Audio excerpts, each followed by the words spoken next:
નમસ્કાર મિત્રો, જય માતાજી. એપલવાળાની ચેનલમાં તમારું હાર્દિક સ્વાગત છે.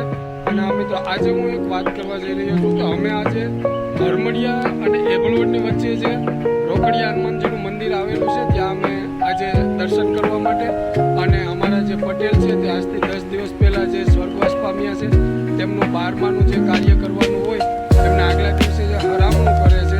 અને આ મિત્રો, એ હરામણા માટે અમે અહીંયા હનુમાનજીના મંદિરે આવેલા છે. તો મિત્રો, તમે બનતા રહેજો મારા આગલા વિડીયો ઉપર.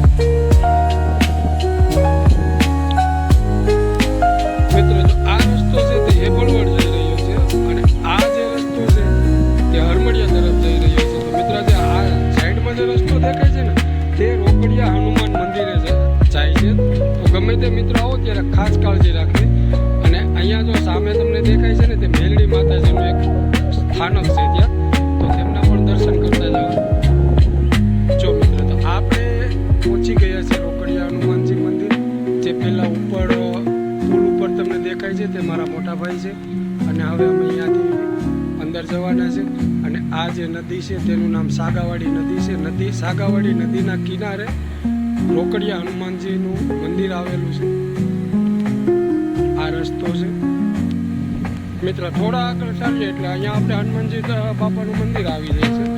તો ચાલો હવે આપણે ચાલતા ચાલતા ત્યાં જઈએ.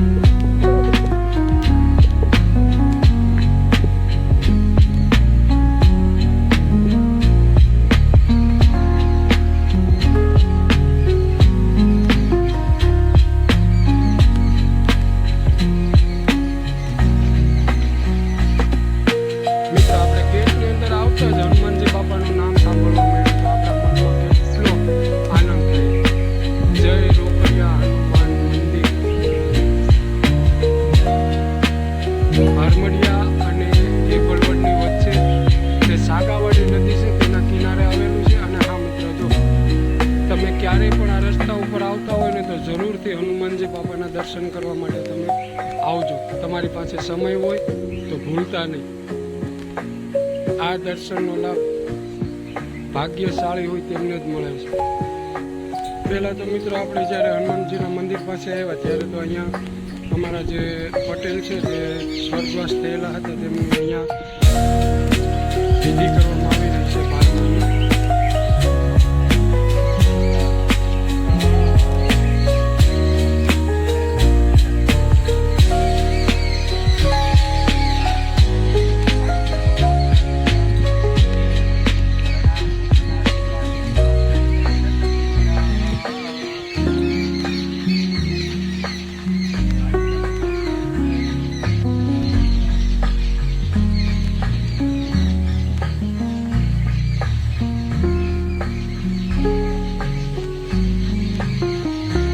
કાળ ભૈરવ દાદાના તમને દર્શન કરાવ્યા. હવે આપણે મામાદેવના દર્શન પણ કરીએ.